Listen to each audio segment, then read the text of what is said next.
Hey podcaster, meet Acast. We're the top independent podcast network for creators in the know. We empower you to develop your podcast idea, find your audience, and grow listener relationships wherever those listeners are. You'll also find a whole range of ways to make money, from membership plans for paying fans to our fully curated and creative advertising experience. Visit acast.com/network to find out more. Acast, for the stories.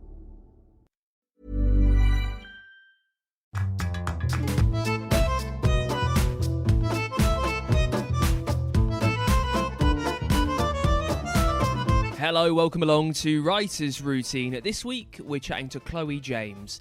Her new book is Love in Lockdown. It's all about Jack and Sophia, who fall in love from their balconies. Now, we talk about writing someone else's idea and how you figure that out and do what they want, but also own it and put your own stamp on it. Also, when you've got such a timely story to write, Love in Lockdown, how does the need to get it out quickly and to be the first, how does that affect the way that you work? And we chat about how this last year has helped her realise that her writing time is exactly that. It's her writing time. We all need to practice self-care, and I hope that's something that's come out of 2020. We're all trying to work, aren't we, on mental health, and it's not selfish to look after yourself. And actually, as a mum or anybody in this world, we need to look after ourselves.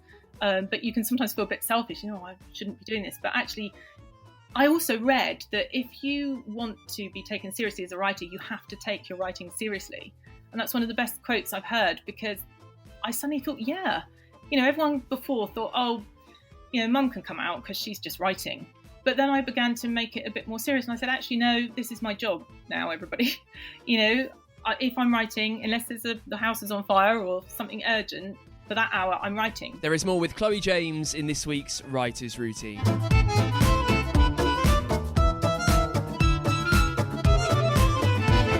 Yes. All right then. How's it going? Welcome along. My name's Dan Simpson. This is Writer's Routine, where we have a look inside an author's working day to see how they plan it, to get the words down, and to get it out there. It felt good to be back in a bookshop this week, didn't it? If you're in the UK, some of the lockdown restrictions have lifted, very timely for the book we're talking about this week.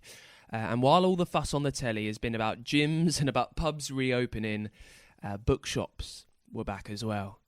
And I think we kind of took for granted just how personal the bookshop experience is. It felt good to be back, didn't it, if you managed it? This week on Writer's Routine, it's Chloe James, and it gets a little bit Inception-y.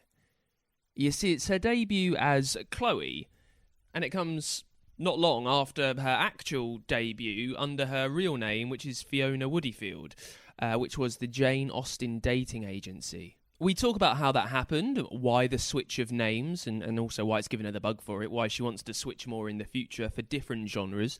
Also, I can't imagine how hard this book must have been to write. Love in Lockdown. The clue's in the name. She was given the idea from a publisher who sought her out to write it. But, the pressure to get it done and to be the first to get this type of story out, it must have been huge. Chloe talks all about that.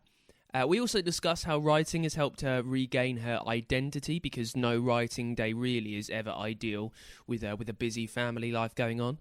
You can hear all about the music that she listens to when she writes. There are some very nice recommendations in there, but also why sometimes silence is key.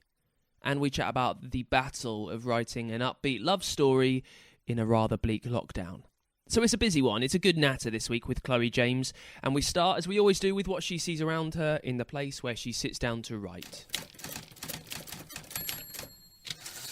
Oh, well, I'm not going to be too honest because it's a bit messy. But I have a desk, which is not really a desk. It's actually a dressing table. But I fell in love with it. I feel like you have to engage with your piece of furniture when you're writing. I know it sounds a bit strange, but I have to really love it. And it's an upcycled bit of dressing table. And I sit and have it at the window, and I look out onto my street, which doesn't sound that exciting, but I quite like it because I can stare dreamily out the window for inspiration. And I can also see what's going on. I like to be up high when I'm writing. Sounds a bit strange, but I like to be able to see what's going on. And also it's quite isolating when you're writing. It can feel a bit isolating, the life of a writer, because you spend a lot of time, don't you, sort of with your characters and in your head.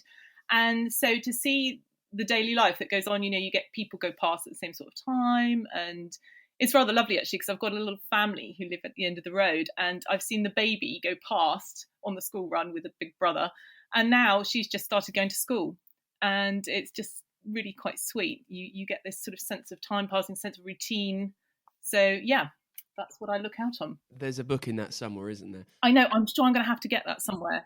They might come, and in fact, I'm not going to give any spoilers, but there is one person that walks past who is in one of my books. He sort of inspired me, so I don't even know him, but Let me ask he just gave me the idea. Let me ask you about the desk before we move our eyes around the room.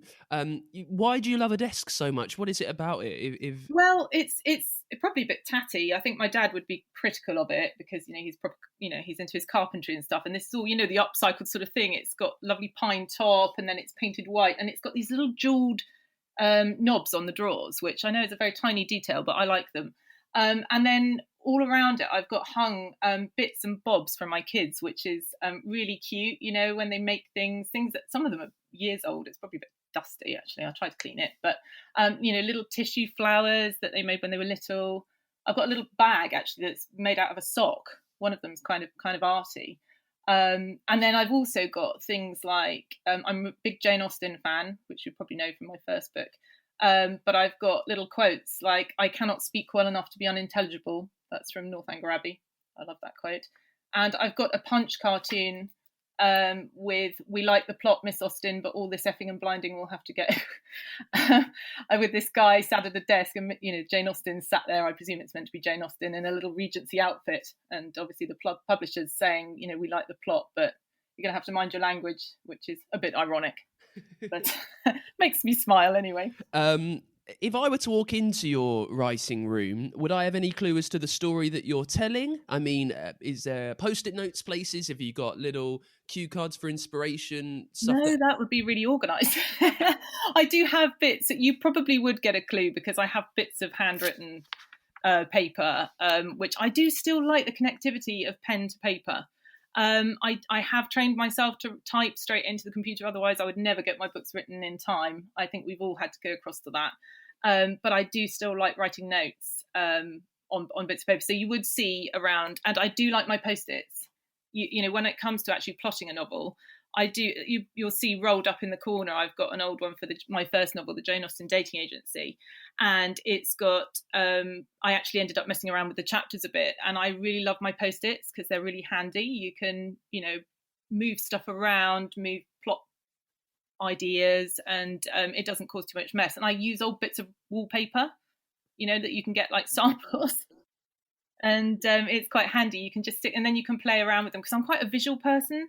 So it's quite useful, and also to check that the plot is balanced, and because you can get really bogged down. I find that once I start writing, I can really, it just splurges out. But you need to then step back if you can and try and look and see that the character arcs are working, and everything like that. So I do like my bits of wallpaper, but it's not very tidy. Is there a logic or a method in how you're using the post-it notes and the notebook when you're scribbling to yourself? I mean, is it different colours for different plot points and characters? Are they? No, that would be really organised. It depends. I mean, they have to be colours that I like. I do have notebooks which are colour coordinated, and I have a really busy life, to be honest. I've got 4 daughters, and I don't have a very organised time, because it depends what gets thrown at me what day. And I do find I carry around a notebook. I have one notebook for each novel.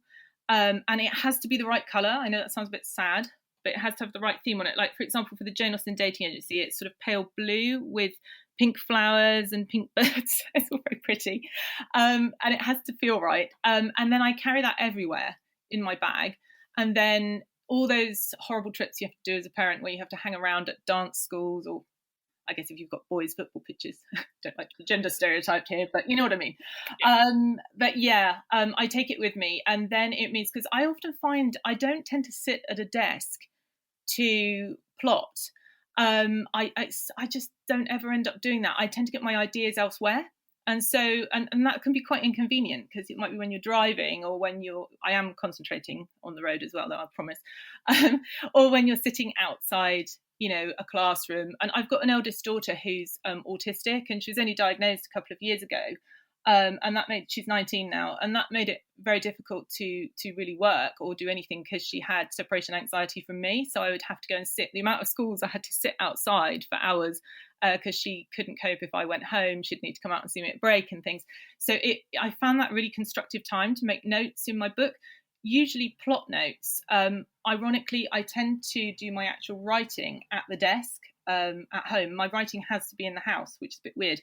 I don't know why that is, but the actual serious business of writing the novel itself needs to be in the house. I might write a paragraph if it's one really good one that comes to me when I'm out, but generally it's plotting.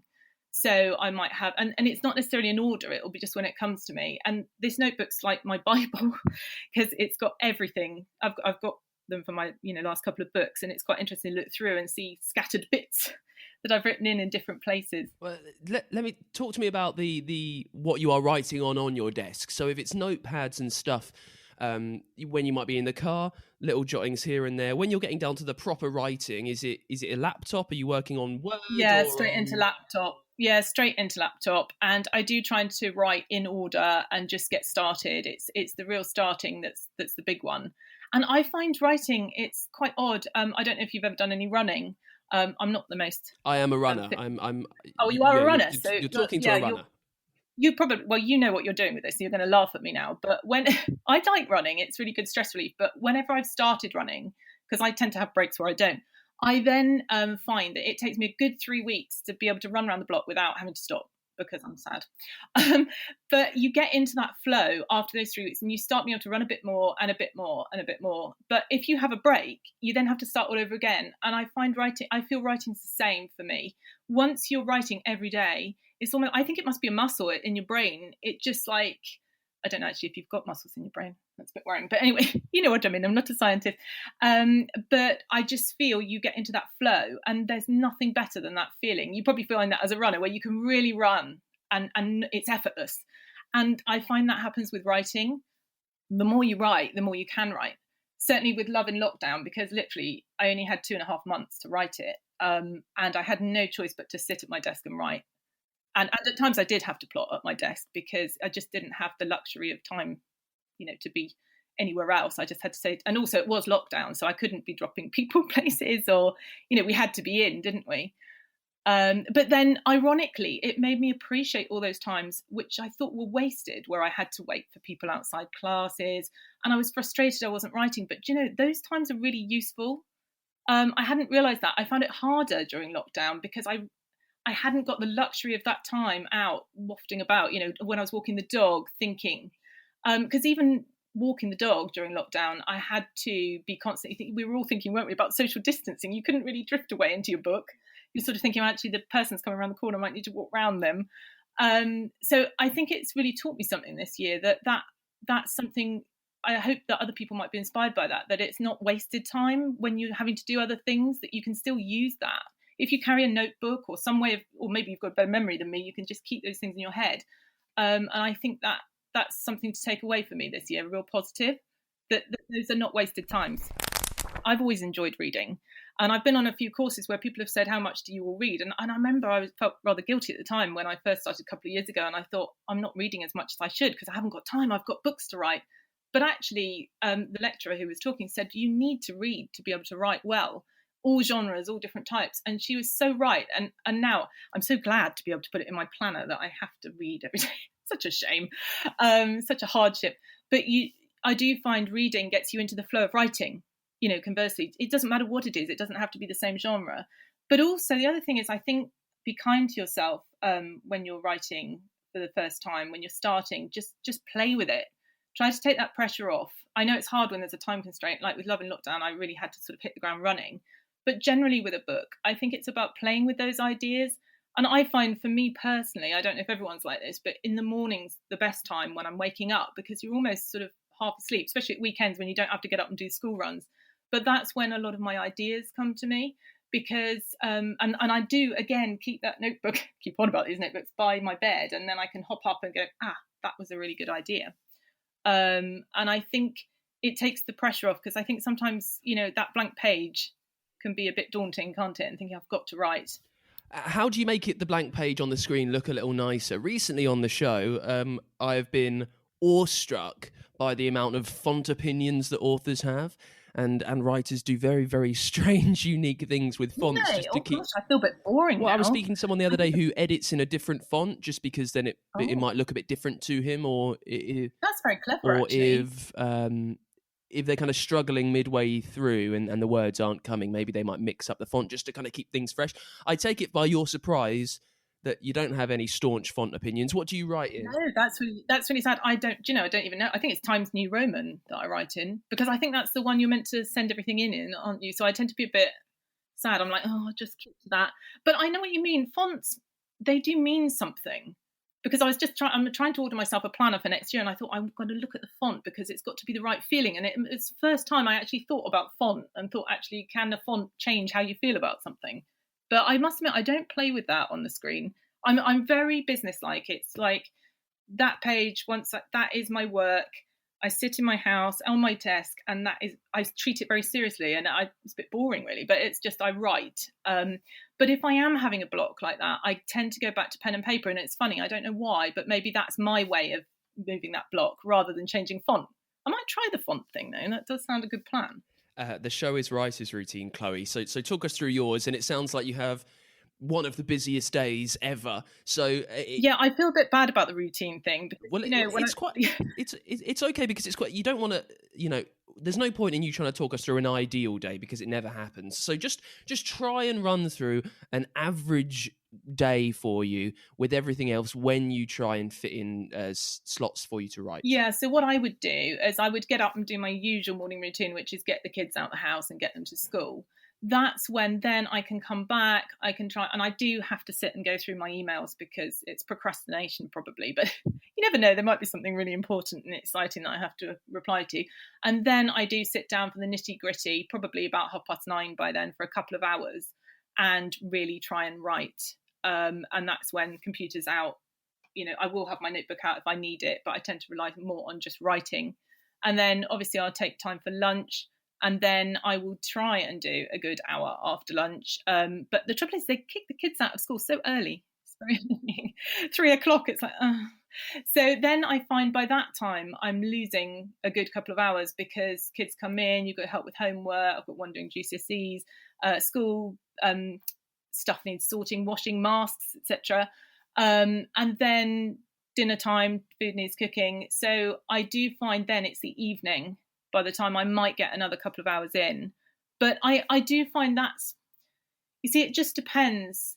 If I'm having a really good run, I might do a bit more than that each day. But if I'm having a bad few days where I've got medical calls I've got to do, one of my kids is sick, then, that's the thing about writing. And I think that's the wonderful thing about it. It's such a portable thing. Like I say, you can take your book somewhere and you can write it, but you can also fit it in. I used to think that you couldn't.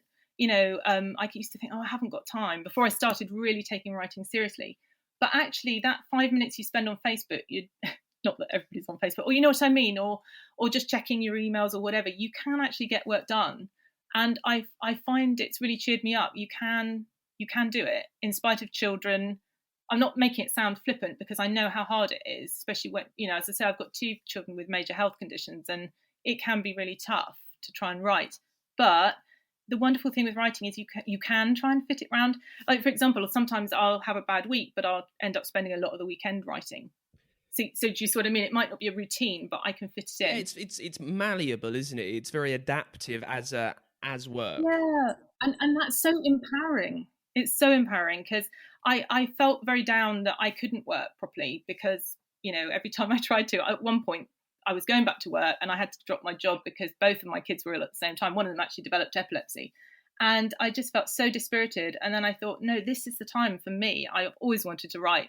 I'm going to take this seriously. I can take my books with me. You can even take them to hospital if necessary and sit outside that appointment.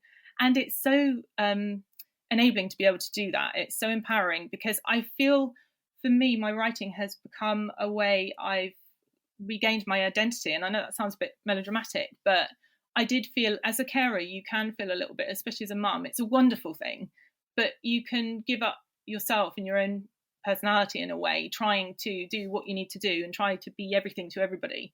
And writing's enabled me to really try and claw that back, which is a wonderful thing. I'd imagine it's about control as well, isn't it? It's if you've got two daughters who are ill, one recently very surprised out of nowhere develops an illness, and you're running all over the place, and just being able to sit there and think, right, this is my time, I will do with it what I want, I can control the characters on the page. It is, and it's allowing yourself to be a little bit, dare I say it, selfish, because it's not selfish. We all need to practice self-care, and I hope that's something that's come out of 2020. We're all trying to work, aren't we, on mental health, and it's not selfish to look after yourself. And actually, as a mum or anybody in this world, we need to look after ourselves.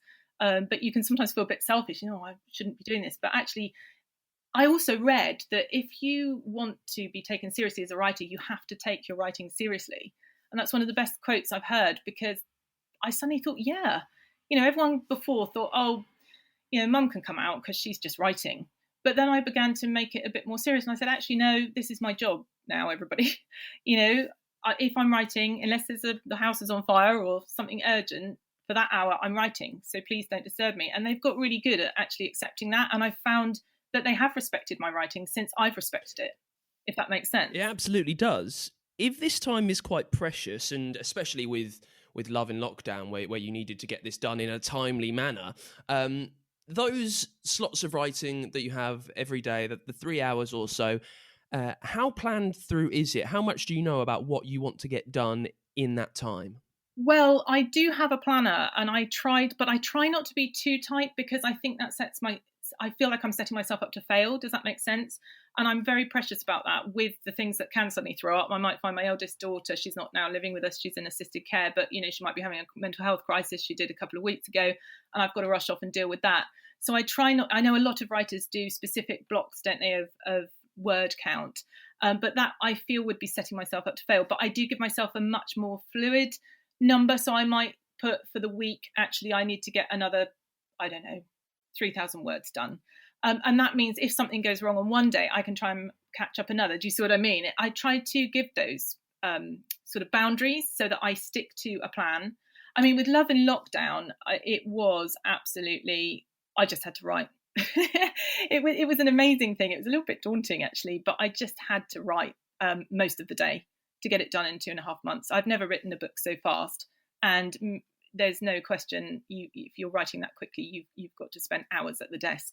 And my husband actually had to cook a couple of times, which was actually found out he can. The miracle of 2020. Yeah, it's a bit worrying, actually, because now he's like, oh darn, I think he's let it slip that he can actually cook and present it very nicely, and he can do a vegan dinner as well for my vegan daughter. So it's like he's got a job now. I'm curious about the cracking out a book in 2.5 months thing. I think we'll come to that in just a sec. At this time that you've got every day, if it is precise, especially when you're writing in 2.5 months where you need to absolutely crack through the words, how precise are those words? How good are you at getting everything done almost in a neat package in the first draft? Or are you pretty happy to overwrite and you'll just curate later? I'm a bit OCD. I will go over it and over it and over it. And I know some people say you shouldn't edit as you go along, but I am a bit of an editor as I go along. It doesn't have to be perfect. And I think that's how I get beyond that perfectionist attitude, that you must get it. And I think that's why some people get blocked. I'm afraid I am able to just spill straight on the page. But what I do each time I go back, even if it's later that afternoon, certainly the next day, I will often read over the last bit that I've done. And I know some people say, oh, you shouldn't do that. But it seems to work for me, partly, if nothing else, just to get back into the flow of words and into that world. Because you've been off, dealing with phone calls, talking to hospitals, dealing with kids' problems. You need to get back in that world. So for me, it works very well to just read back over what I've just written. I don't see it as a waste of time at all. I know some people think you should just write, and then just put the pen down or stop writing and then go back and carry on the next day. But for me, it works much better to go over it. And I do a bit of light editing while I'm doing that. I just have to be careful I don't keep doing it because, you could get stuck on that last bit. But I find that's not too much of a problem. And then I will go back at the end of the 31st draft and really edit it, because the first draft is really the messy first draft. Even with a quick book that I had to do, it still had a lot missing. How, if things aren't kind of going your way, if the words aren't coming out that easily, is there anything else that you do that really just helps you through the work every day, like a coffee at a precise time, a little bit of music here and there? I like my music, bizarrely, and I don't know. I suddenly had my Spotify playlist come through, and I was thinking it would be Dua Lipa most of this year, because I know somebody did comment. I did mention Dua Lipa a couple of times in Love in Lockdown, and I do really like. She's had a lot of big tracks out this year. Her tracks have been brilliant, and it really helped actually listening to Physical and Hallucinate and a couple of the others, because for me they're real songs of this year, so it helped me get into the mood of the Love in Lockdown book. But yeah, bizarrely, I found I listened to a lot of Christine and the Queens, and they sing in French, so I don't really know. I don't really know what's going on there. That wasn't so much for Love in Lockdown this year, but for my first book, Jane Austen Dating Agency, I don't know why I listened to a lot of them and a lot of London Grammar, which is a bit strange. Don't ask me why, but maybe it just gets me in the mood because that's what I was listening to, and it's quite mellow. But sometimes, if I'm having a bad day or things have been stressful, I have to have silence to write. It's also a book of its time, isn't it? It's a book that is about being in lockdown this year, so it makes sense that the music would cover that. Also, Blinding Lights, that's another brilliant one of this year, and it just really, and also I had to really work very hard with Love in Lockdown to try and keep it upbeat, because it's but with a very delicate balance, because it's hard with the pandemic as a background, isn't it? Because it's such a serious issue, but also, the brief was to make it positive. Obviously, we don't want to depress everyone any more than they were already depressed this year, so listening to upbeat music sort of helped a bit, in the more cheerful chapters. Did you know this podcast is powered by Acast? Acast is the home of podcasting. For creators looking for freedom to grow their listeners and make money too. And creative brands looking for smart ways to advertise. Podcasters and advertisers in the know Acast. It's time you did too. Visit acast.com to find out more. Acast, for the stories. We'll be back with more from Chloe James in just a sec. Now, we've got a brand new tier over on our Patreon page, patreon.com/writersroutine. So if you want to support the show and have a top author answer the questions that you want to ask them, I can make that happen. Sign up to the Patreon. The idea is that every 3 months or so, I will do a special bonus episode just for that tier, where you can send me the questions that I will ask the authors that I chat to, and that will be the only way that you can hear it. So that's what you need to do. Sign up to the new tier. You can also get merch that way through Patreon, and there is even a way for you to get your book to sponsor an episode of the show. I will give it a big plug. I will dedicate the whole episode to it, which maybe lockdown deprived you of getting the word out there. I can help that happen. You just need to sign up to support the show with a little bit every month, just to help us keep ticking over at patreon.com/writersroutine.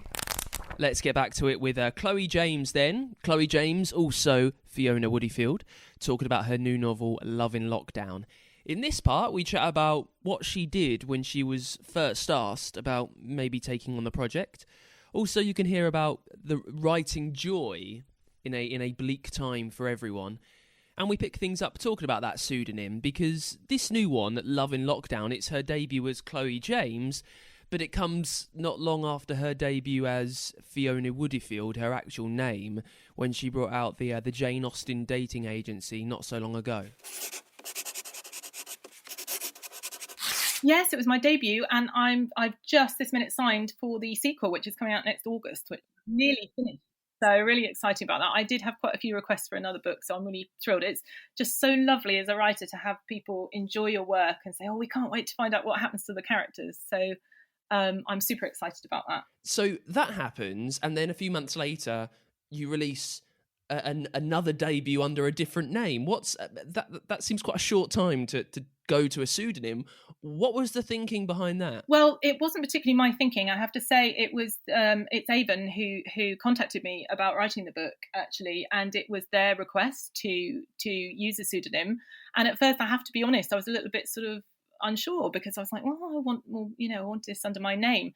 But then when I thought about it, actually, what they were doing makes sense, because it's a different style, and it's a slightly more modern theme to the book, and I like the name. They were happy for me to not be anonymous, that's the word, because I did want to link my real name in. And actually, I hope that I might be able to continue writing under Chloe James, and just change it up a bit. So it wasn't my request, as I say, but I always thought that I would like to probably write under different names, perhaps if I write different genres, because in the future I wouldn't mind writing, certainly for children, if I could, and potentially historical. And I understand from speaking to various writers that it often works better for the audience if you write under a different name, if it's a different genre of book.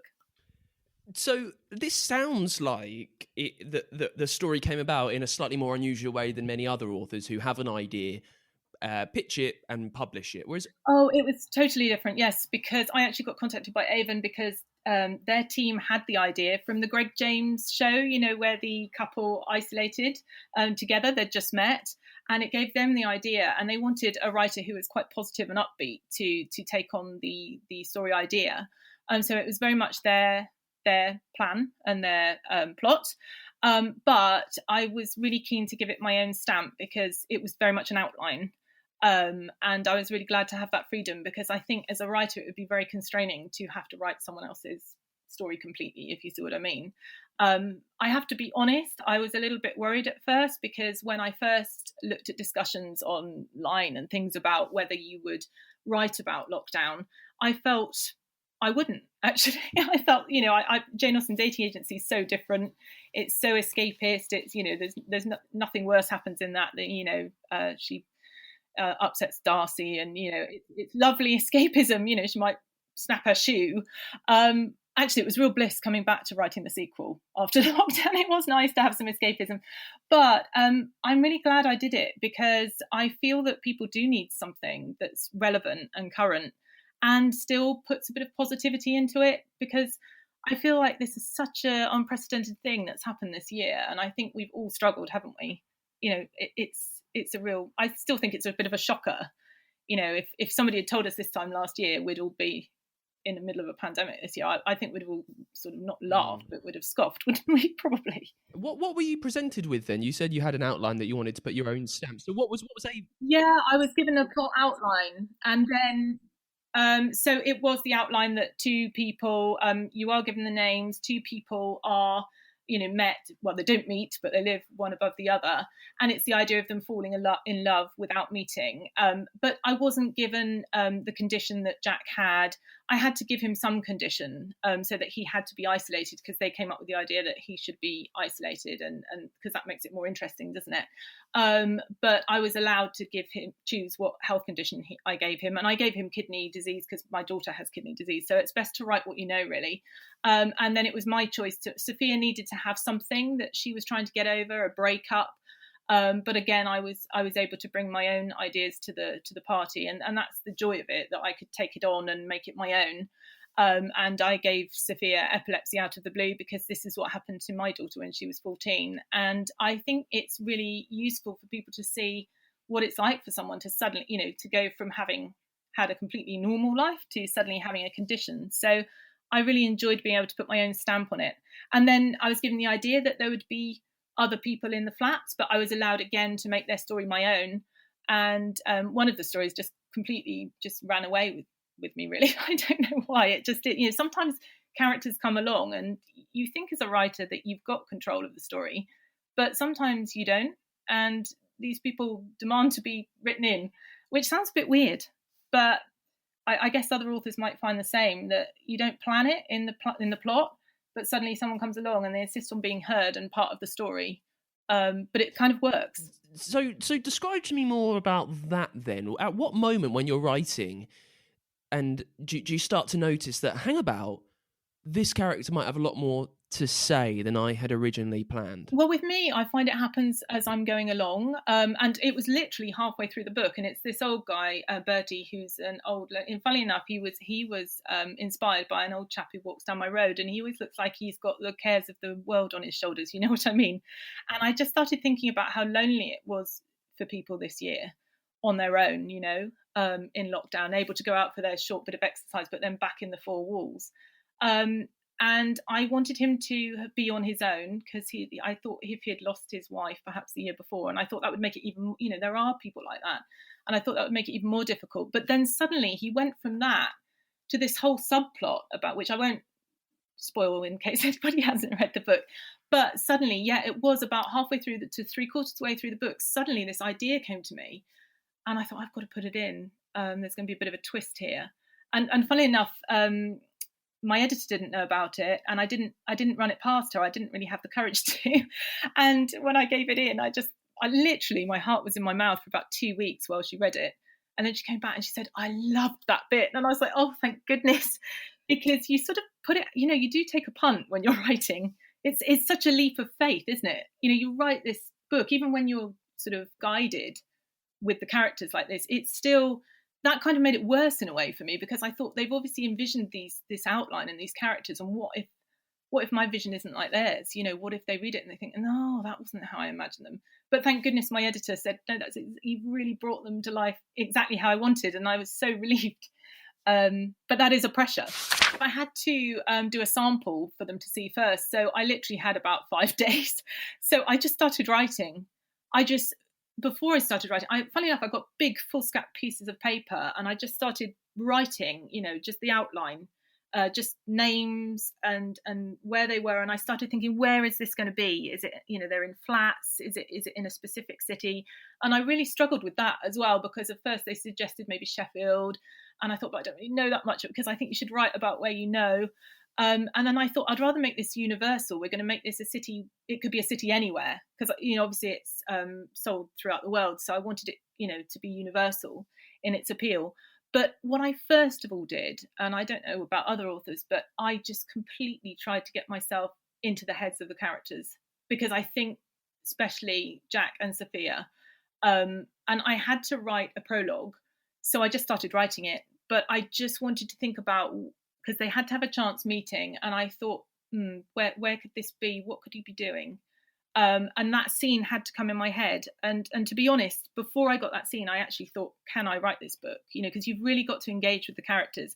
I think you've got to think about that emotional conflict. I went on a course about emotional conflict, and it by a brilliant lecturer. And it's so true. You've got to care about the character. You've got to engage with them. Otherwise, I don't think you can write about their story, can you, really? And otherwise, you're not going to have readers who care about what happens to them. So initially, it was just getting that down on paper, that first scene, even though it's a bit random, because I didn't know what I was going to do with the rest. It was just seeing if I could write this book. And once I'd engaged with them, I thought, I know these people. I can write this. And it's going to be okay. Now, the genre that you're writing in isn't one that needs to be full of twists and turns and different, and it's not really, no. Although I like to add them. yeah, of course. Now, I would imagine, on the face of it, writing a book called Love in Lockdown, with two people stuck in a flat who are unable to meet, it seems quite limiting plot-wise. How do you go about making it a page turner within the genre? I think that was difficult, and that was a real challenge. And I have had a couple of, you do. I always read my critical reviews as well, and one person did put, rather a lot of, telling rather than showing. But it was really hard. But within that, I wanted to make it a little bit limited, because I want, especially in there's a second chapter where you've got Jack on his own, and he's literally down to his last piece of toast. And I don't know if you found that during lockdown, but initially we found we did end up eating things that, have been in our cupboard probably since 1923. Not quite that long, but you know what I mean? And I really wanted to make it feel a bit claustrophobic and a bit, because he's shut in. And it was limiting. And that was some of the feedback from a couple of people. Yet other people said, that encapsulated perfectly how it was. Because I wanted, rather than make it a page turner initially, I wanted to engage people in the plight of this guy. He's a young, fairly fit, he has been ill, active guy. He's a bartender. He goes out. He's got mates. He's got a great life. He's having a great time. And then suddenly he's in on his own. And it's just, I wanted to make it a bit static. Do you see what I mean? Before then, I did, as you say, I did have to try and keep the plot going. But I made it a slow burn so that, there wasn't much going on, but then he was looking forward to speaking to Sophia again. So that gave the reader that feeling that actually he's not got a lot going on, but he's going to speak to Sophia later. I wonder what she'll say. I wonder how this is going to develop. How can it develop? Because it's a bit limiting, isn't it? But then as it snowballed and they started talking about other things and they started involving the community, I used the community and the fact that Sophia was a key worker to have outside scenes. Otherwise, it really would have been too static. You wouldn't really want to be within the four walls throughout the whole book. It would be pretty boring, a bit like Lockdown. And then that's where the other plots came. And again, it did have to be dialogue, and that's where you've got a lot of telling not showing in the book, because by the very nature, people were having to communicate on the phone during lockdown because you haven't got that, you can't show that body language. So it was difficult to write from that point of view, and I think it did make it limiting. But I hope I've succeeded in that it's made people, and I hope it will make people remember in years to come, or people learn about it who won't have been around now. Potentially it's a historical text in a way, isn't it? I hope. How limiting it was, and because I think people will struggle looking back to think, oh, did people really stay in? It's just quite a difficult thing to get your head around, isn't it, in this day and age? Yeah, if you're writing quite a claustrophobic and perhaps limiting atmosphere in some of these, because we are stuck indoors, how are you doing that with tricks and with words on the page and writing style? Well, I tried to keep the writing style a little bit light, because that's the difficulty. That was the biggest difficulty in the whole book. And I am quite a positive person, but, we've all been very upset by what's happened this year. It's a very serious subject. So it was difficult. But I found I tried to make the style of writing a little bit light. And I tried to pop in little bits of humour to try and lighten it. For example, with Jack, the fact that he managed to burn his last piece of toast, because it's the sort of thing that happens, isn't it? The fact that he decides to watch on YouTube to try and cut his hair. I mean, I don't know about you, but I actually did watch YouTube to see how to cut my hair and my children's. And actually the dog didn't survive unscathed. The poor dog had the most embarrassing lockdown haircut I've ever seen. But it did bring a bit of humour to the book, the scene where Jack cuts his hair and then his brother FaceTimes him and he's like, my God, because the razor actually runs out partway through. So it's about trying to make a bit of humour amongst the rest of it. And again, make something out of the small things. It's because I do think it's the small, shiny things that matter in life and in writing. And I think it's those universal moments within the writing, those, you want the reader to go, oh, yes, I felt like that, or that happened to me. Do you know what I mean? And I felt it was important to keep those in the book, just to try and not just lighten it, but also sort of bring a universality of experience and trying to make people feel less isolated by this year. Now, you said earlier on that you've never written a book so quickly. You've never had to get words down so purposefully. How is that as a writer to be bringing out a book that is so timely that, you almost want to be the first one to do it because it's an idea that someone else might pick up and then do, and you need to get in there first. How is that when you're writing a story that has to, by its nature, feel quite forced at times to get the words down? Yeah, it was pressured. I think I kept convincing myself that it was okay and I had plenty of time. But I did sit down at the beginning, and unusually for me, I really planned it methodically. I looked at what parts of the book, because I had the whole plot outlined, and I thought, right, I want to write this in 2 months, really. So I've got this amount of weeks, I've got 8 weeks. I'm going to get half done after the first month to 5 weeks. I want the first half in. And I actually asked my editor if I could send her the first half. For her to just run an eye over, because I thought it's a real, I really couldn't pull it back if I sent her the whole thing, and she hated it within the time limit. So I thought and she was very happy to do that, because I wanted to make sure I was on the right track and get any feedback. But definitely, I think if you've got to write that quickly, you've got to plan, and it just for your own sanity to feel that you're getting there. I felt like by halfway through, I felt really buoyed by it. Actually, I thought I can do this, because until then, you're not sure you can. But I was on target. I'd got the first half done, and it was just sitting down every day and writing words, which is not normally how I would write. But you just got to, even if they're not good, and you go back the next day and say, actually, they were awful, I'm going to delete. what I do is I keep another document. I expect a lot of writers do this, where I have another Word document, and it will, just say bits from Love in Lockdown, and I've still got it where I just cut and paste, pop them on there, think maybe I'll use them again, maybe they'll do for another bit of the book. Did you know right day one, this is what I need to do, this is how many words I need to get down, this is what part I'm going to do? How did that work? Well, I did know the entire plot and what was going to happen, so I knew that by halfway certain things needed to have happened. I did look at so many words. I mean, I wasn't actually really given a word count, but I normally guess we aim for about 80,000 words for a book of this genre.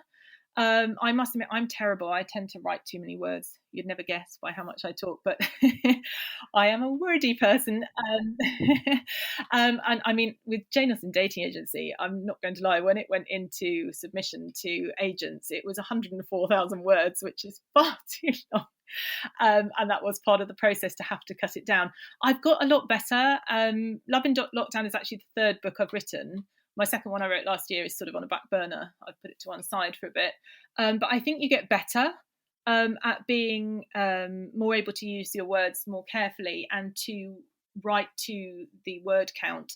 But certainly I did do a rough word count each week, because I needed to get to about 40,000 words by the end of the first month to 5 weeks.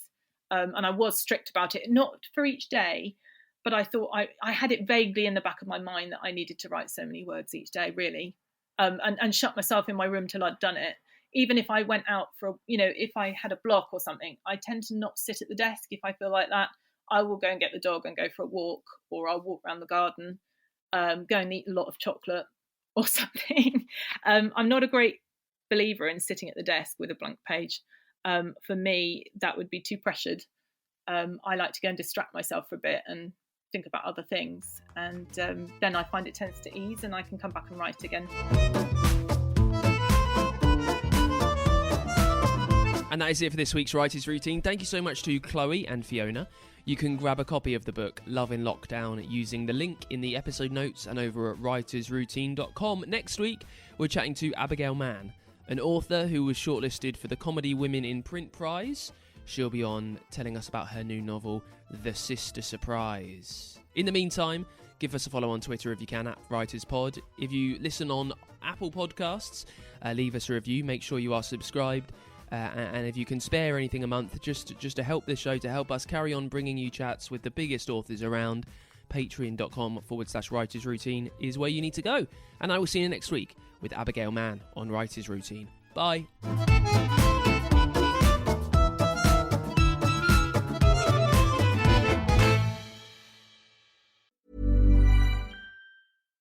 It's time to discover your new summer essentials with FabFitFun, the only subscription box service delivering full-size self-care and wellness products straight to your door. Whether it's the perfect beach blanket, a handy wine chiller, or aloe vera gel, FabFitFun has you covered for all your fun in the sun needs. FabFitFun is more than just an incredible value. It's me time in a box. Visit FabFitFun.com for 50% off of your first box while supplies last when you use code TREAT. That's FabFitFun.com, code TREAT.